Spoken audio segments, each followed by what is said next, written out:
The war in Ukraine has entered a phase vastly different from the early years of the conflict. No longer characterized by rapid maneuvers and lightning strikes, the battlefield has now transformed into a grinding, slow, exhausting, yet calculated war of attrition. It is in this phase that Russia is revealing the face of modern warfare: cold, methodical, and consistent. Along the front line, from eastern Zaporizhzhia through Donetsk to Kharkiv, there are no spectacular breakthroughs. Yet it is precisely there that the strength of the Russian approach becomes visible. Every kilometer, every small village, every forest belt is contested under constant pressure that never truly ceases. Russia is no longer betting on a single, high-risk major offensive. Instead, Moscow is executing a strategy that many analysts call a war of exhaustion. This strategy is not about speed, but about endurance, volume, and the ability to maintain initiative over the long term. In the eastern Zaporizhzhia sector, for example, Russian pressure is not aimed at achieving a deep breakthrough in one day or 1 week. Its goal is simpler, yet strategic: to force Ukraine to continuously commit reserves, to keep defending, and to keep expending resources. In the context of modern war, that is a victory in itself. One of Russia's primary strengths on the front line is artillery dominance. Guns, rockets, and multiple launch systems are not used haphazardly, but are combined with intensive drone reconnaissance. Drones have become permanent eyes in the sky, correcting fire, identifying weak points, and destroying high-value targets with precision. Here we see Russia's adaptation to the reality of modern warfare. Where Russia was once known for a heavy and rigid approach, it is now demonstrating flexibility. Kamikaze drones, electronic warfare, and real-time data integration have become part of the daily combat routine.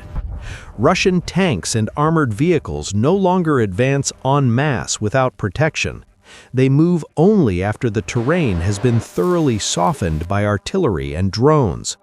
Infantry, too, is no longer deployed in large waves, but as small coordinated units moving from trench to trench, from forest to forest. This approach is indeed slow, but it is precisely this slowness that allows Russia to sustain pressure without suffering operational collapse. In a grinding war, stability is often more decisive than speed. Ukraine, on the other hand, is holding on with grit. Layered defenses, trench networks, mines, and Western support enable Kyiv to prevent a collapse of the front line.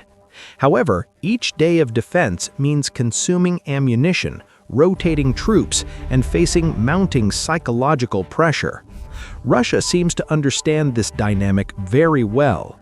Therefore, attacks are not confined to the front line. Drones and missiles are also directed at rear areas, targeting infrastructure, logistics, and energy centers.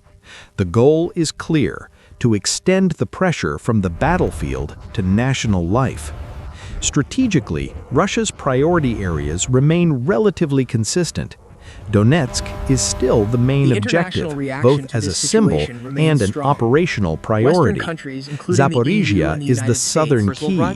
Meanwhile, Kharkiv serves as an additional pressure point to tie down Ukrainian forces. Intriguingly, Russia is able to conduct all of this while maintaining military production and logistics on a large scale, despite being under international sanctions. This demonstrates one crucial thing: Russia's war economy has adapted and stabilized for a long-term conflict. The international reaction to this situation remains strong. Western countries, including the EU and the United States, continue to channel military and financial aid to Ukraine. NATO is strengthening its presence in Eastern Europe. However, outside the Western Bloc, the world is not entirely united. Many nations are taking a pragmatic stance, viewing this conflict not just as a regional war, but as a test of the global balance of power. For Russia, this war is not merely about territory. It is a strategic message that Russia can endure, adapt, and continue to operate in a modern conflict against collective Western pressure. Irregardless of one's political views, the military fact that Russia has been able to sustain pressure for years is one that cannot be ignored. In the end, the war in Ukraine is nowhere near a conclusion. There is no sign of a swift victory for either side. However, one thing is becoming increasingly clear. Russia has chosen the long road, a road that is slow, expensive, but designed to test the limits of its opponent's endurance. And in a war of attrition, it is often not the fastest who wins, but the one who can endure the longest.